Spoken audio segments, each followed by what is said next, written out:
Hi everyone, a very good evening. I hope I'm audible and visible. Can you guys see me? Can you guys hear me? I hope we've been keeping well and we've been having a great week so far. It's Tuesday already, counting the next days.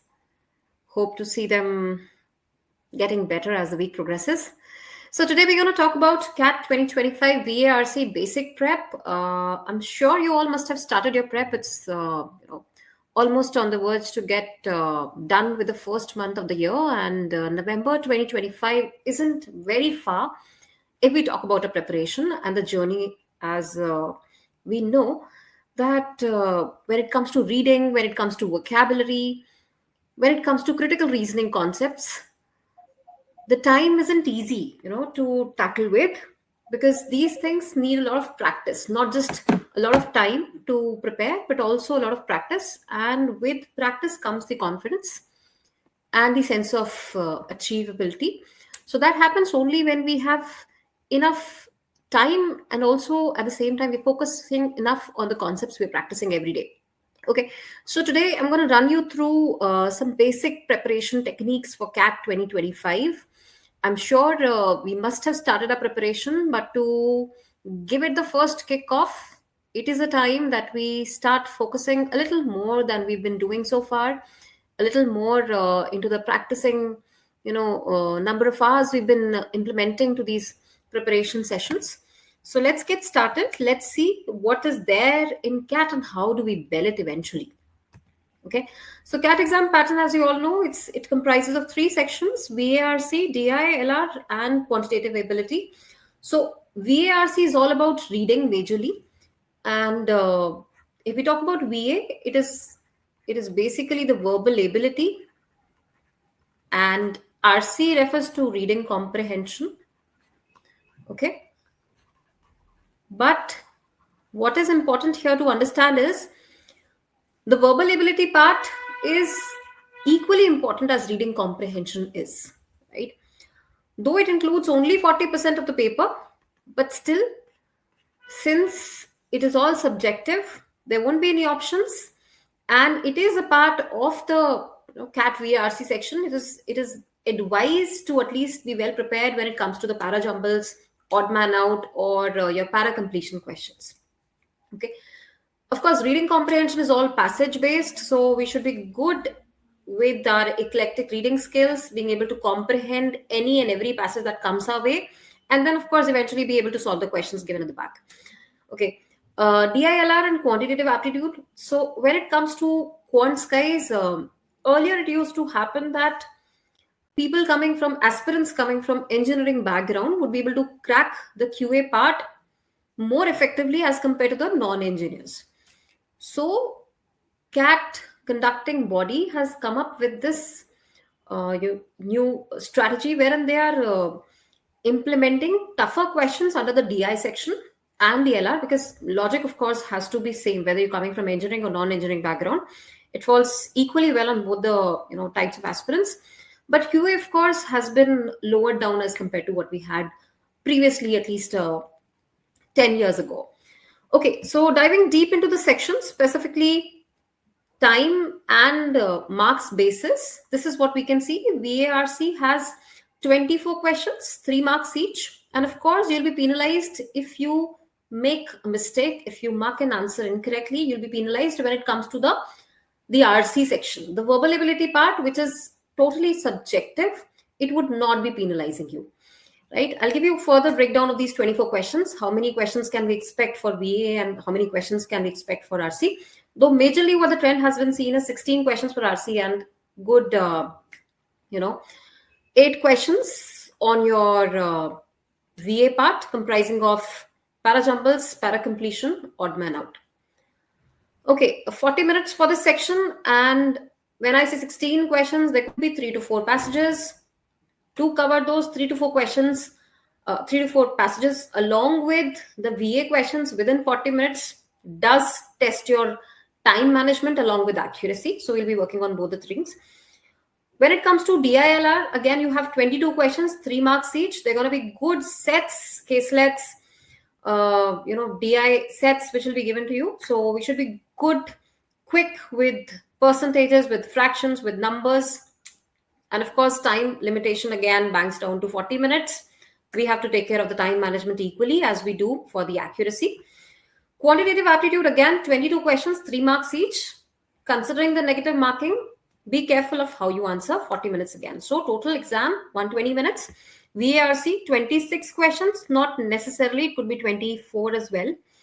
It's majorly 24 rather, right? So this is previous year's bifurcation, which I have kept for you. 18 MCQs and 8 non-MCQs. Here, if we had 26 questions for DILR, you would have 18 MCQ and 6 non-MCQ, and similarly 18 MCQ and 8 non-MCQs for QA part. Okay. But then again, the point is, if it is about belling the cat, how do I do that? Okay. So best sources to prepare for VARC, I'll be taking you through some basic sources you can pick for, brushing on your reading skills. So before I come on to it, guys, just give me a moment.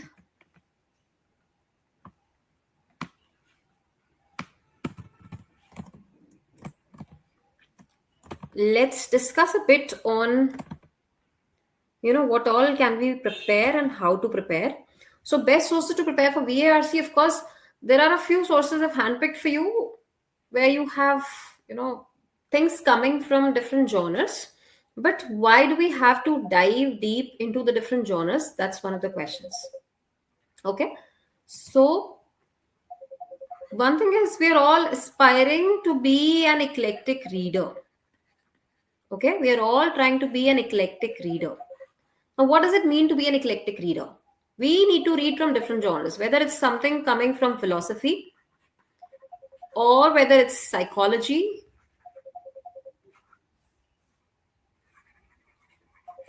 okay, a passage coming from science.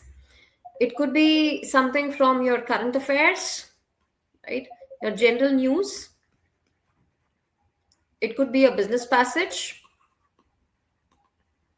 It could be a passage which is a mixture of philosophy plus science, like what Aeon throws, right? So anything and everything we should be able to read and comprehend. Okay. So this is what you can expect in your RCs when it comes to specifically CAT RCs. Passages would range from 5 to 6 paragraphs. Passages would range from philosophy to business to psychology, anything and everything we can think of under the sun. Okay, so what do we do and how do we prepare well? One thing is, I'll be jotting down a few sources which you can pick on a daily basis. Maybe you can keep a calendar, a tracker for yourself and maintain it, a tick cross game is what you can play. I like to play it with my exercise routine. You can play it with your reading routine. And that will help you to keep a track of, what all days have you actually missed training your brain on that. Okay. So one of the first sources I would like to recommend is Aeon essays. I know it's something which starts with 15 minutes to 20 minutes read. When I say starts with, that start might range from 20 to 25 for you, maybe sometimes 30 minutes as well. But these passages are really, really interesting. They would talk about how a culture is formed amongst the bees. How do the ants talk to themselves, right? There can be passages ranging from, talking about Socrates to Plato to Aristotle, or maybe modern philosophers like we had Rene Descartes, or it could be talking about Maxwell's equations, the electromagnetic field equations. So anything and everything we can think of when it comes to philosophy, we can expect it. So Aeon essays is good to start with. They do have passages on philosophy. They have passages on science and sometimes the combination as we were talking about, right? If you are just a beginner and you don't want to jump into philosophy, you can start with Times of India, editorials, right? That would not just update you on what's happening around the globe, but also give you good vocab to start with, some good idioms just to be a beginner, nothing beyond a beginner, of course. Same goes for the Hindu article as well. Editorials is what you can target. If you want to read something in business, maybe starting with the Mint, something into finance, could be Economic Times. Financial Express is also a good source to pick. Okay. Apart from this, you can pick some apps. Like FinShots is one of the apps I love to read. I also make my students practice in class. So this would give you some 3 to 4 minutes read. And again, there would be more of finance based, articles which will be covered. They will make it interesting for you, starting with some background, some context, and then how the story progresses. Even if you do not know, how something began, or why are we talking about these drinks not being called nutritional anymore, you'll find the concept being laid first, the context being laid first, and then the author comes to the main point and also shares his opinion at the end. Okay, so FinShots is a good app you can follow. Then, if you want to go for some international sources, I would recommend you can go for Scientific America. Very interesting when it comes to why Jupiter has 50 moons, or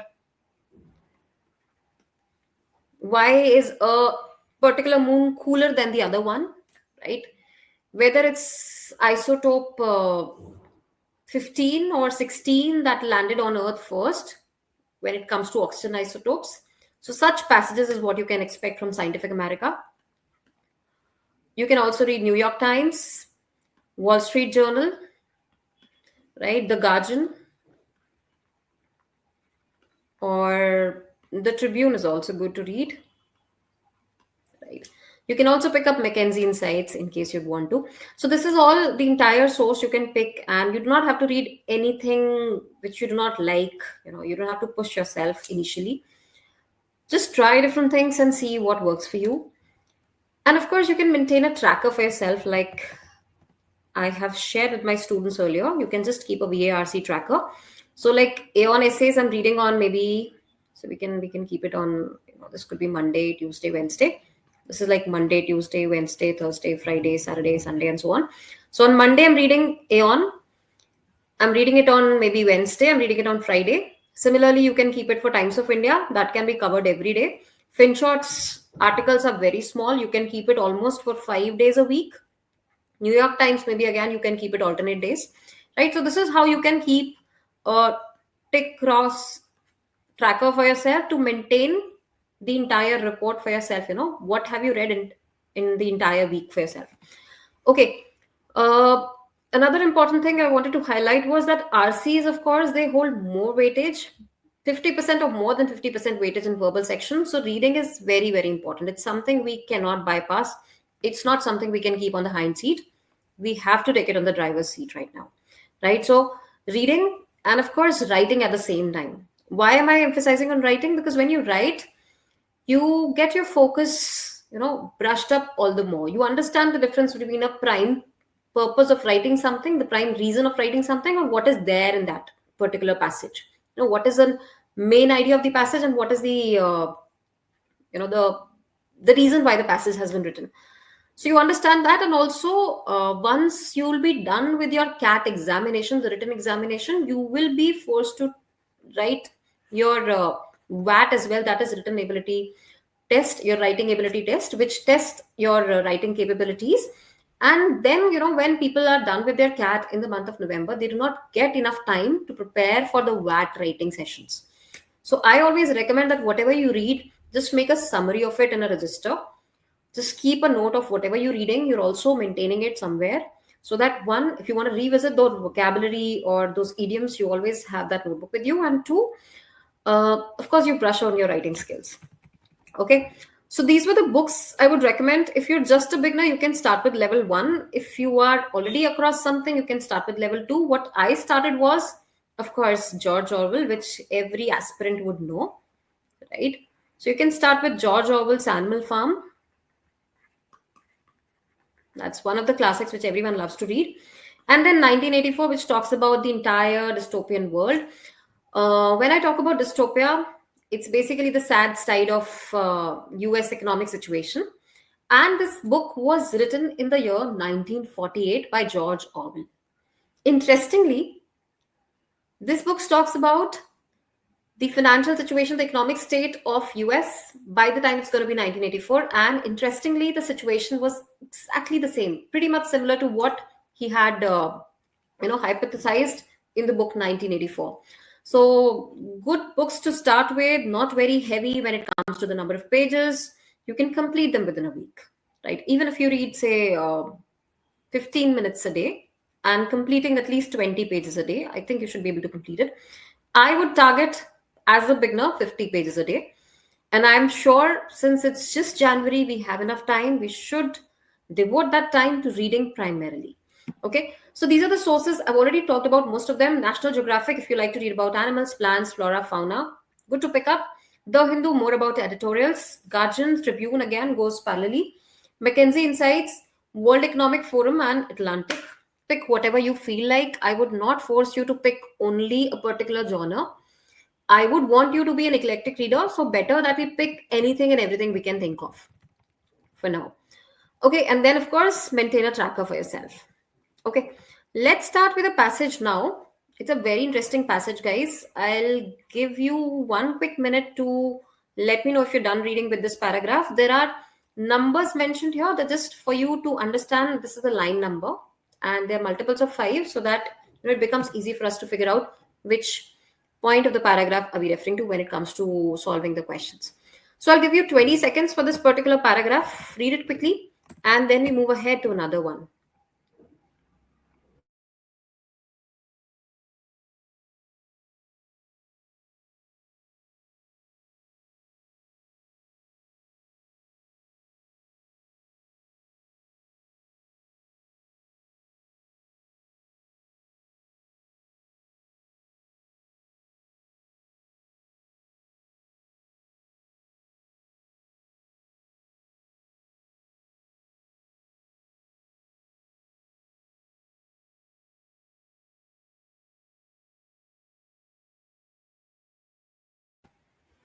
All right, guys, can we move ahead to the next slide? Please check this one.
I hope we are able to register what's there in the passage.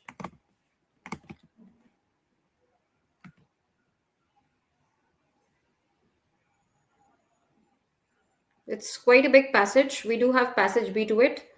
Maybe what we can do is maybe we can just read through passage A first. I'll explain it to you and then we can move to passage B. Okay. So let's start from here without waiting for long. Let's start with the first paragraph. It says research concerning happiness and wealth reveals a paradox. At any one time, richer people report higher levels of happiness than poorer people in the same society report.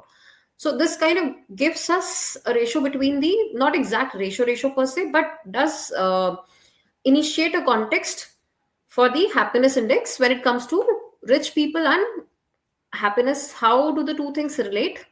And then he talks about a paradox. What is a paradox? Paradox is a self-contradictory situation. Okay, something which is true and still not true. Okay, so when we say Research concerning happiness and wealth reveals a paradox at any one time. That is, richer people report higher levels of happiness. That richer people are rather more happier than poorer people in the same society report.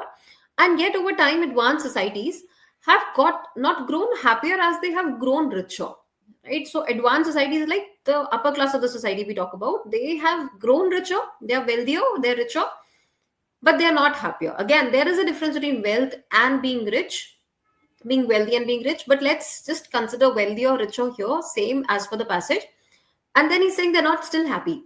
And eventually what happens is people are comparing their income with some norm. If I'm crossing that bar of 1 CR, I am close to being rich. And that norm must be rising along with actual income. So two phenomena, habituation and rivalry, push up the norm. Right? So we've talked about two classes. One class of people who are concerning more towards happiness. The other class, which is more about advanced society of the class, the class of the society which is more on the advanced side, and they are the ones which are comparing their income with some norm, and that norm must be rising along with the actual income. So two phenomena, that is habituation, that's the habit we have, and rivalry means we have some kind of abhorrence towards each other.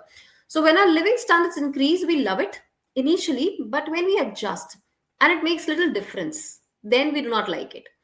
Example. So whenever there's an example being quoted, guys, what is there in the example is not so important, but why is rather more important. It's more like a question pocket which is there for you. Okay. There are high chances there'll be a question on why this example is being quoted. Okay. So be wary of the examples. Here it says, if we ask people with different incomes, if I'm reading it in my CAT exam, I would skip it. I'm just giving you a window of how to attempt an exam, how to attempt an RC and CAT exam, and what all can you skip. Of course, there are going to be more sessions on different types of passages, tones of passage, titles of passage, and whatnot.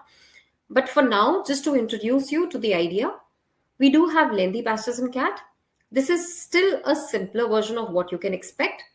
And we are just trying to figure out which all strategies can be implemented in your general, a routine of reading regularly. So if there's an example, I'm going to skip it, but I'm going to read it for now for you. For example, if we ask people with different incomes what income they consider sufficient, the required income correlates strongly with their actual income. A rise in actual income causes a roughly equivalent rise in required income. So some kind of relation between actual and required income. We can also look at reported happiness over time. Job satisfaction depends little on the absolute level of wages, but it rises if wages rapidly increase, right? So again, salary badega to satisfaction badega. Aisa kuch, this is the kind of equation they're trying to set,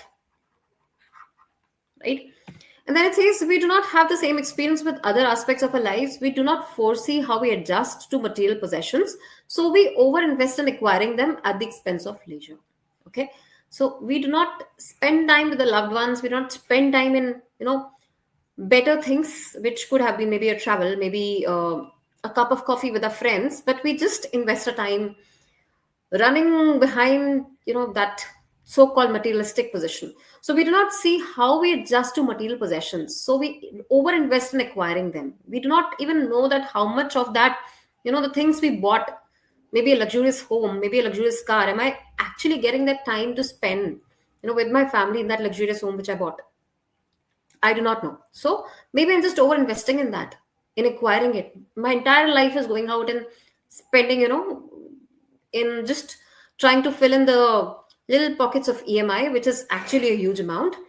But if I look at the offerings, if I look at what I get eventually by doing this, there's little what I get in return. So now consider the phenomena of rivalry. So one side, he has talked about the habituation, like we are habitual to raising our standards, to working hard every day, every month, every year for that appraisal of ours, or maybe, running behind money. And just that lifestyle, which actually just doesn't satisfy us at all eventually, right? And second thing the author talks about is the rivalry. So what is that rivalry? Now consider the phenomena of rivalry. In a study conducted by Solnick and Hemingway, people were asked to choose between two options. With all prices held constant, you earn $50,000 a year while everyone else earns 25. You earn 1 lakh a year while others earn 2 lakh. So that's the kind of competition you have. Majority chose the first one, right? So which one would you go for? This might be a question for us as well. Would we be okay with picking up someone, earning 50,000 a year while everyone else is earning $25,000, or you earning lesser than what others earn, right? Which one would you go for? Everyone wants to earn more. So there's a sense of rivalry. Majority chose the first. They were happy to be poorer, provided their relative position improved. Okay. Happy to be poorer. How is it? $50,000 over $25,000. Okay. So majority chose the first. They were happy to be poorer provided their relative position improved. Okay. And indeed, how people compare to their reference group, those who like them, is crucial for happiness. So the author takes a stance here that people wanted to be more satiated, maybe, even if it makes them earn less. Though I do not know how they earn less, because A is all about $50,000 a year while everyone else earning $25,000. And indeed, how people compare to their reference group. What is the point of reference here? That is important. Those most like them is crucial for happiness. In East Germany, for example, living standards have soared since 1990, but the level of happiness has plummeted. It's really gone down because people now compare themselves with West Germans rather than with people in other Soviet bloc countries. So that's sad that though they're rising more, but they're not being as happy as they were. Maybe their ancestors were. Why? Because they're just comparing themselves to the other countries.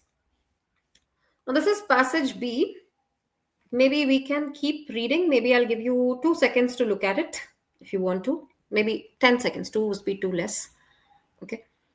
Just go through it. Let me know if you're done reading. I'll take you to the next slide.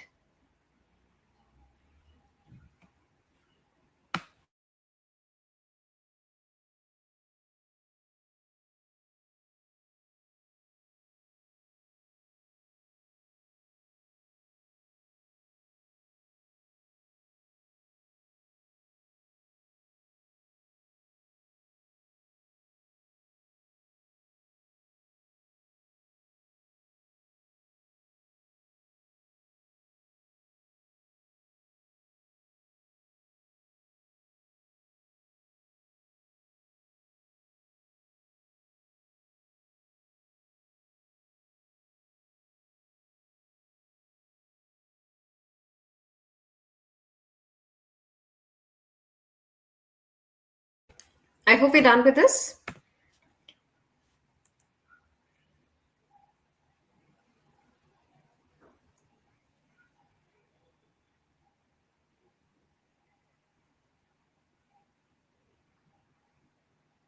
So the entire passage is based on a tug of war between the people who want to be rich, right, who are becoming rich, but on the sense of rivalry, and the other set of people who are more inclined towards, being rich or raising the lifestyle on the basis of habituation. They're habitual to get those appraisals every year or every month, right? So it's pretty much relatable to the today's scenario if we look at. This is the last paragraph, guys. I do not think we need a lot of time to focus on. We can probably go through it together. Okay. So it says, does the Solnick and Hemingway study mean that we care most about one-upmanship? What is that? Perhaps out of our primeval past comes the urge to demonstrate our superiority in order to help ensure mating prospects, keeping our genetics lines going. Still, programmed like this, we get unexplainable pleasure from having a bigger house than our neighbors, right? So what is this passage? This is again an extension of the previous paragraph where we talked about the rivalry approach. Okay, so here he talks about that Solnick and Hemingway, these are the two authors maybe who studied further and wrote something more on this, maybe gave their theory, mean that we care about one upmanship. That is, we have to be above others. Not that we have a condescending attitude towards the ones who are not, at our level, but we still want to raise our standards. So perhaps out of our primeval past comes the urge to demonstrate our superiority, that we are always superior than you, right? Superior to you. Still, programmed like this, we get unexplainable pleasure from having a bigger house than our neighbors. That's also one thing, that when we talk about a house, a living standard, our cars, we always say that we have it bigger than the neighbors or the competitors. So this theory, this hypothesis, they say, may sound good and is commonly heard, but it is not the explanation best supported by the evidence. It doesn't have a good proof. Or maybe the proof which it does have is not something which we really, really want to prove, or we want to, approve of it. What I mean by that is, we don't want what we have. We want a better lifestyle, but also with a happier index, better happiness index, which we do not have. Rather, the data show that earning more makes people happier because relative prosperity makes them feel that they're successful, that they have created value.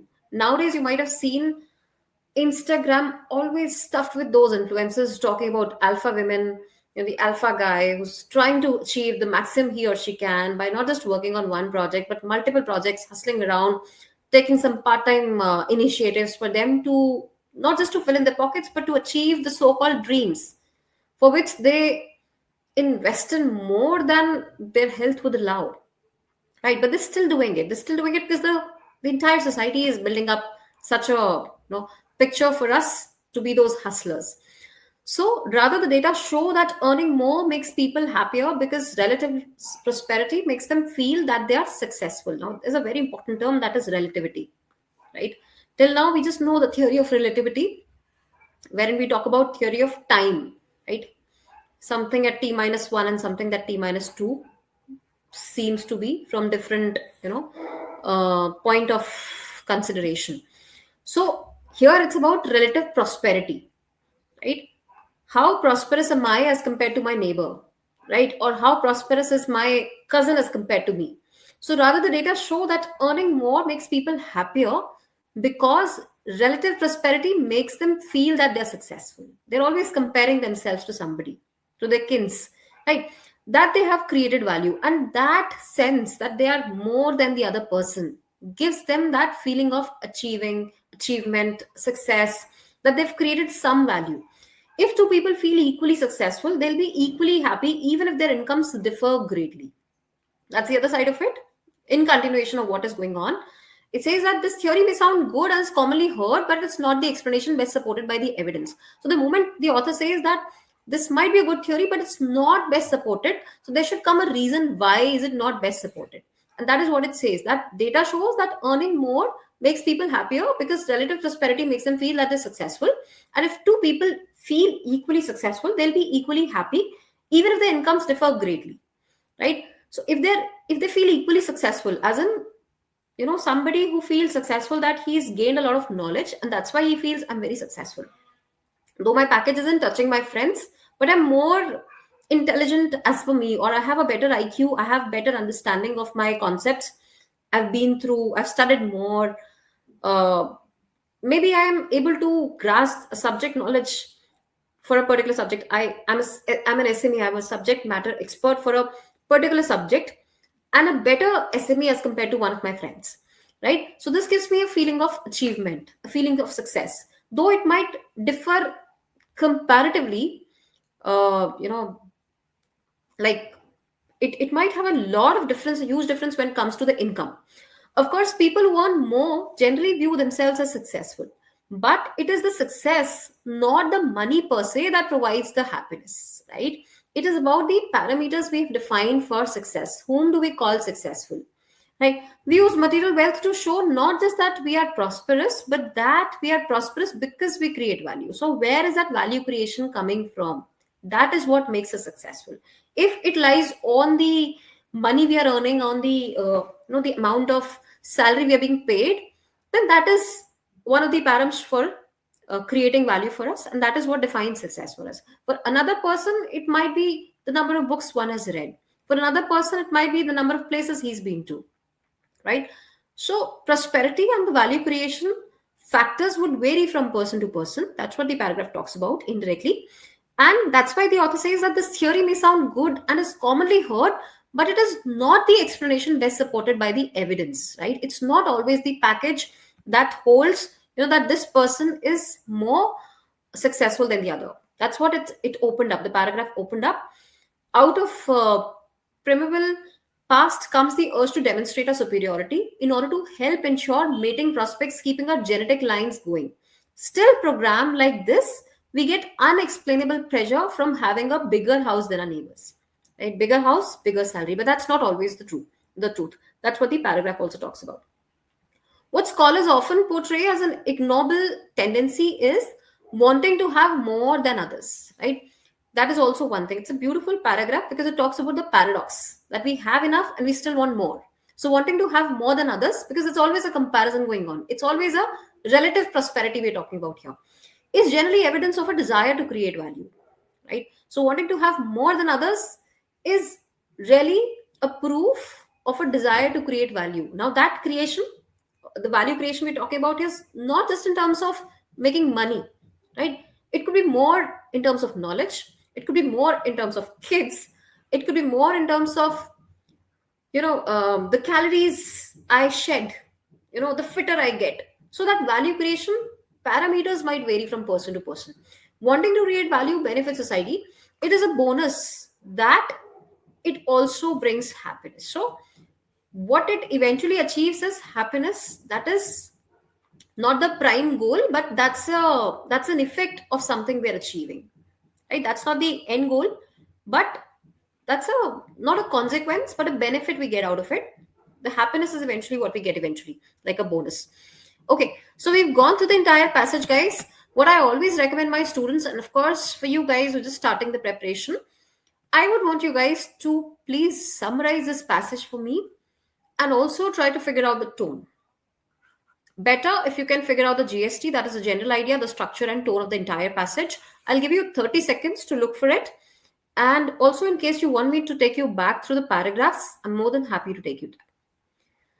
Okay, try to figure out the general idea, the structure. When we say structure, it's the functionality of each and every paragraph, and tone along with the title of the passage. Is puri movie ka naam kya rakhna hai? That's up to you. Okay, it's a beautiful passage only if you understand what it means at different levels.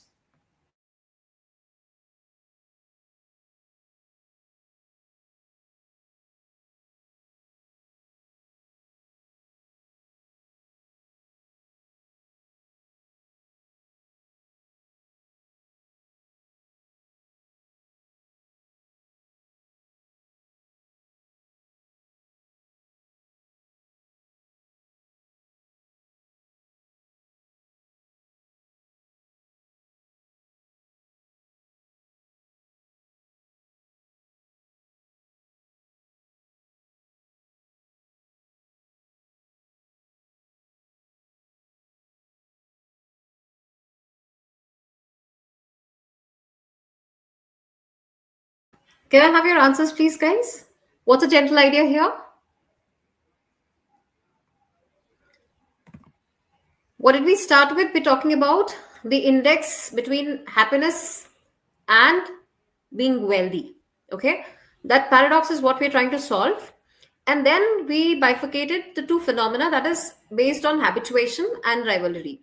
Right? Some of us are just trying to raise our standards on the basis of the habit we have been, pushing ourselves on, maybe taken from our ancestors, just trying to earn more, increase our income, better our lifestyle.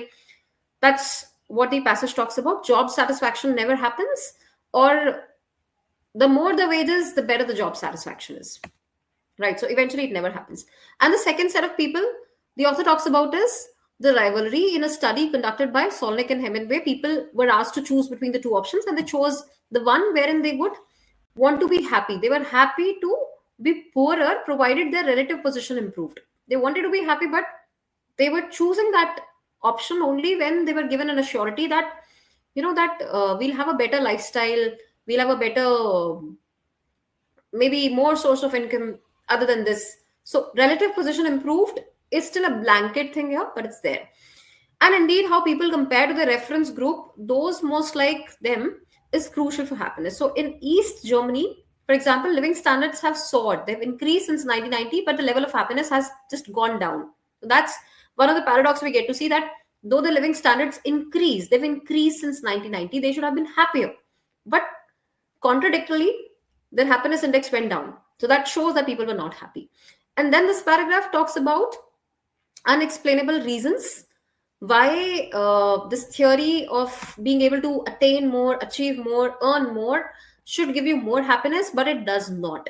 It shows the data that earning more people does not make them happier. Rather, it's a relative prosperity that they count on, right? And relative prosperity is again dependent on the factors they're defining for value creation. Okay, which might again vary. And if it is more like wanting more, it could be money, it could be energy, it could be energy to spend more with the kids, it could be the time to spend more with your pets, whatever time or whatever things you want more, accordingly you call yourself being more wealthy or more rich, or accordingly map your happiness index to that particular parameter.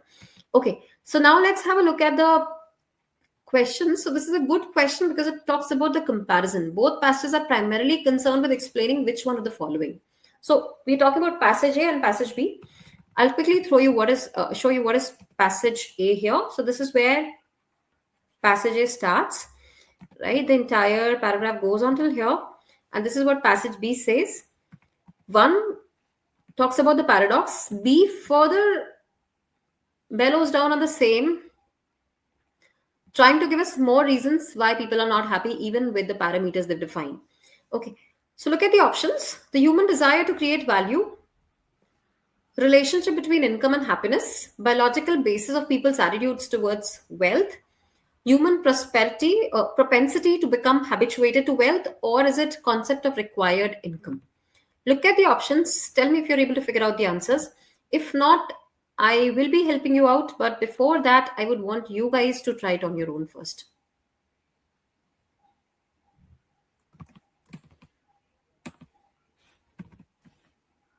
Giving you 30 seconds, then we discuss it.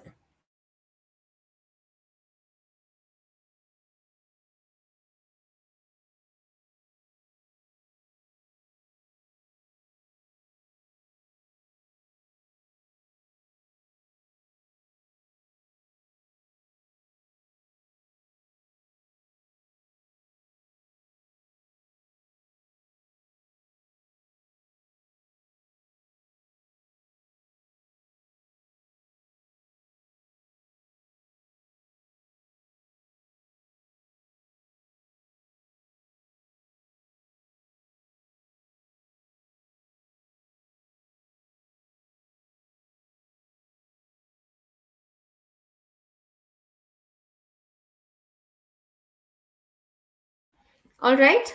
Let's have a look at the question, guys. What does it say? So, both the passages are primarily concerned with explaining what? Is it the human desire to create value?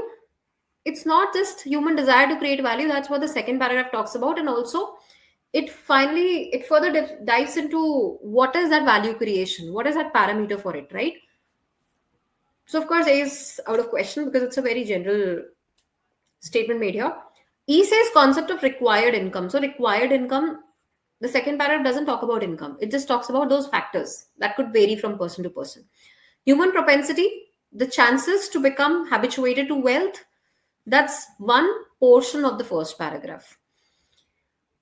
The biological basis of people's attitudes towards wealth, biological basis. What is that biological basis? And B says relationship between income and happiness. So that is what we're trying to figure out, right? How do you relate income to being happy? Okay, there's a paradox: more the income, less the happiness quotient. So why is that happiness quotient going down, right? So relationship between income and happiness is what the passage talks about. Okay, answer is B, Bombay. I hope most of us got it right. Let's move to the next one. The author of passage B would be most likely to agree with which of the following statements? Most likely to agree is more like a true false question, guys. Okay, so please have a look at the options quickly, 10 seconds, and then we discuss it.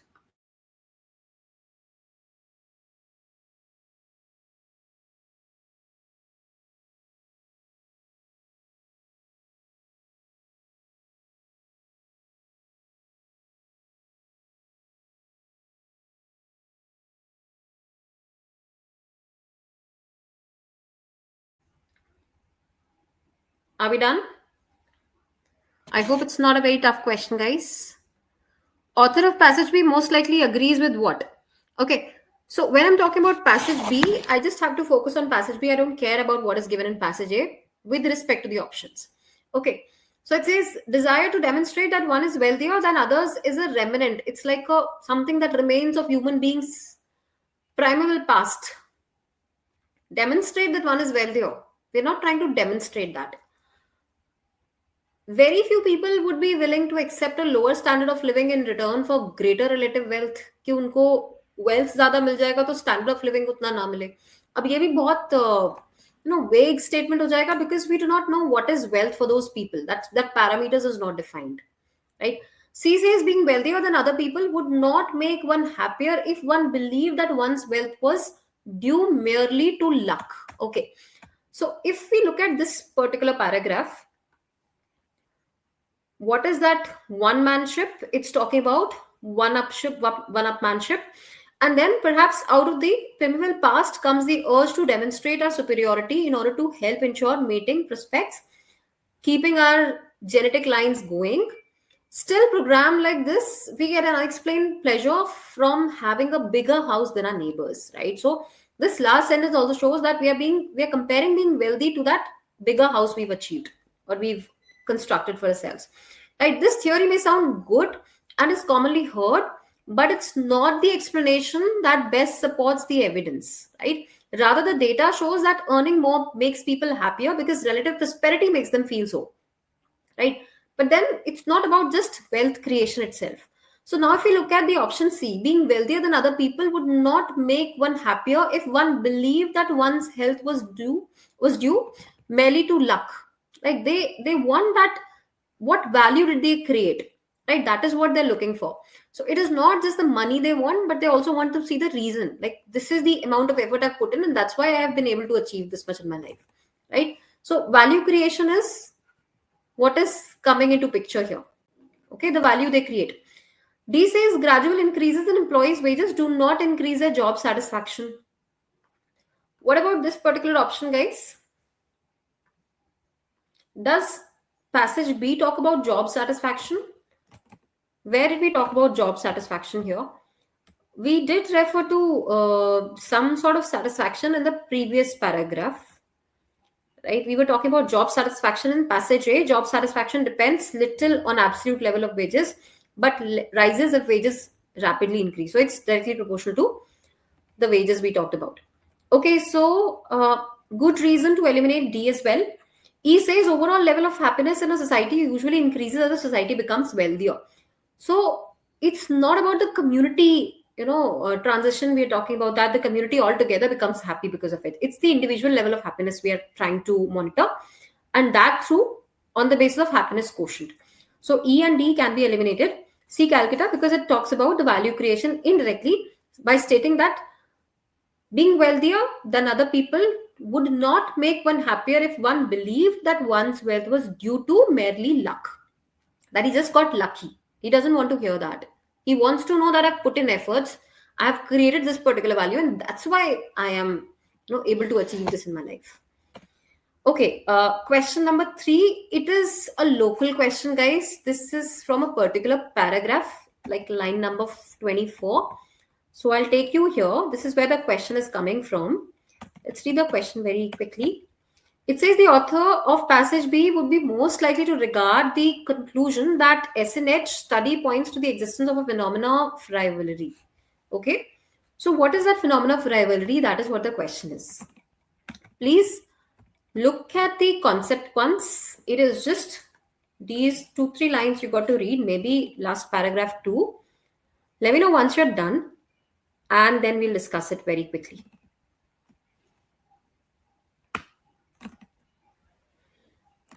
I hope you're done reading. Okay. So we need to figure out that author of the passage B would be most likely to regard the conclusion that SNH study points to the existence of phenomena of rivalry. So E says accurate concerning human nature and strongly supported by the evidence. Is it what the phenomena of rivalry referring to? Phenomena of rivalry ka matlab kya hai? Phenomena of rivalry is referring to what the other side of the people say, In the first paragraph, we define that there are two sorts of people, one who go by habituation and the second one who follow the rivalry. और rivalry में क्या है? Rivalry में है two, options given to these people who chose option A. Okay. So, is it accurate concerning human nature and strongly supported by the evidence? Is it unflattering in its implications about human nature, but more or less valid in the conclusions drawn from the evidence? Flattering in its implications about human nature, but only weakly supported by the available evidence. Plausible in its account means possible to look at in its account of human nature, but based largely on ambiguous evidence, something which is not clear. Or is it ungenerous in its view of human nature and mistaken in its interpretation of evidence, right?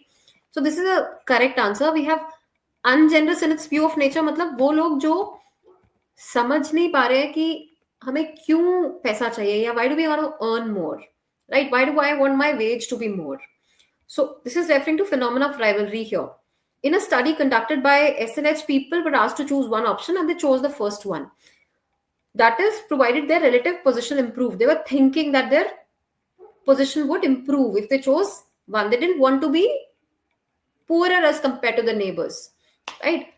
How people compare to the reference group. Whom were they comparing it with? So for happiness, for them to be happy, it was important that they should be better than the group they were comparing to, right? They did not know basically, what is that interpretation I have? What is that human nature I'm referring to? Ungenerous in this view of human nature. Like in general, you would want to be very, very kind and, you would want to have that satisfaction of life. That job satisfaction should not be mapped to your wage. It should be mapped to the happiness, right? But as per the passage, the rivalry, the people who are following the rivalry wala section, they are the ones who are just comparing themselves to their, that one particular group of people they always have reference point as. So ungenerous in its view of nature and mistaken its interpretation of evidence. So option A is the correct answer. Okay, so this was one passage, guys, that we covered. Now let's move on to some verbal ability questions wherein you'll be having three sections. You'll have parajumbles, you'll have para completion, and also odd man out. So odd man out is more like 5 sentences given to us, out of which one of the sentence is totally out of the family. So the best way to do is you figure out the family and you keep the sentences in that family. Whichever sentence is an outlier, that is your odd man out. Okay, so this is a para completion question. We will be practicing parajumbles and odd man out in the coming sessions. Let's quickly have a look at this particular question, which is more of a para completion. Okay, so here the last sentence of the paragraph is not given to us. We need to figure out the last sentence of the paragraph, guys. Quickly have a look at it. So it says, most people have noticed that vision can play tricks. A straight stick submerged in water looks bent, though it is not. Railroad tracks seem to converge in the distance, but they do not. And a page of English language print reflected in a mirror cannot be read from left to right, though in all other circumstances it can. Each of these phenomena is misleading in some way. So how? That is what the question is. How is it misleading, or what might happen? That is what I need. So you have to figure out the last sentence. Not necessarily, but most of the times it should match the tonality of the previous sentence, right? It should go in line with the context which has been set by the previous sentences. So here we talk about, most people have noticed that vision can play tricks. What we think, what we look at can play tricks. A straight stick submerged in water, it's like a mirage kind of overlook we get. Though it is not, railroad tracks seem to converge in the distance, but they do not. And a page of English language print reflected in a mirror cannot be read from left to right, though in all other circumstances it can. So each of these phenomena is misleading in some way. So how is it misleading? But does seeing a straight stick out of water provide a good reason for thinking that when it is in water, it is not bent? So I don't have to set another context here. Okay, straight stick पानी में कैसी दिख रही है या फिर बाहर निकल के कैसी दिखेगी? Second says, but how does one know that the wheels of the train do not converge? So again, I am not hitting back to that just one example which is given. I have to give a general answer. Okay, so A and B can be eliminated. Third says, thus the difficulty cannot be resolved by appealing to input from the other senses. And fourth one says, anyone who believes that the stick is bent, that the railroad tracks converge, and so on is mistaken about how the world really is. Okay, we're talking about the entire phenomena here. Most people have noticed that the vision play tricks. The paragraph starts with this particular sentence. The introduction starts with vision playing tricks. Okay, and there's some yarn with some examples. And then comes the last sentence where he says that each of these phenomena is misleading. So, how is it misleading? Because anyone who believes that the stick is bent or the railroad tracks converge, they're actually mistaken. That's how the world is. That's how you think that, what I perceive is actually the truth. But the truth, the reality is absolutely opposite. It's actually opposite to what you see. So the vision is trying to play tricks with you. That's so much of a reality of today's world as well. Okay. So answer is option number 4, not because that's a reality, but that's what goes in context to the passage, the penultimate sentence, which is there, the last sentence is the one which we are trying to figure out, but the last second sentence, the penultimate sentence, it sets the context for the phenomena being misleading. So the last sentence should follow on how is that phenomena misleading. So anyone who believes that this happens is mistaken about how the world really is. So sentence number 4 is what we get here. I hope this is clear, guys. I hope this question was easy to solve. Right, this is how we'll be solving more of parajumble, para-completion, odd man out questions. This was a para-completion question with options, but in parajumbles and odd man out questions, you would not be given any options. Okay, so we'll be closing here. Thank you so very much, guys, for joining in. We would love to see you very soon again for the next session. Probably there's going to be another session on reading comprehension very soon, where I'll be meeting you on. But before we close, I would recommend it again. Please make a tracker for yourself. Please keep a track of what you're reading regularly, and keep, keeping a note of whatever you've read by also summarizing what you read. Okay. This will also help you to enhance your vocabulary at the same time. Thank you so very much, guys, and have a lovely night. Have a great night. Thank you so much, guys.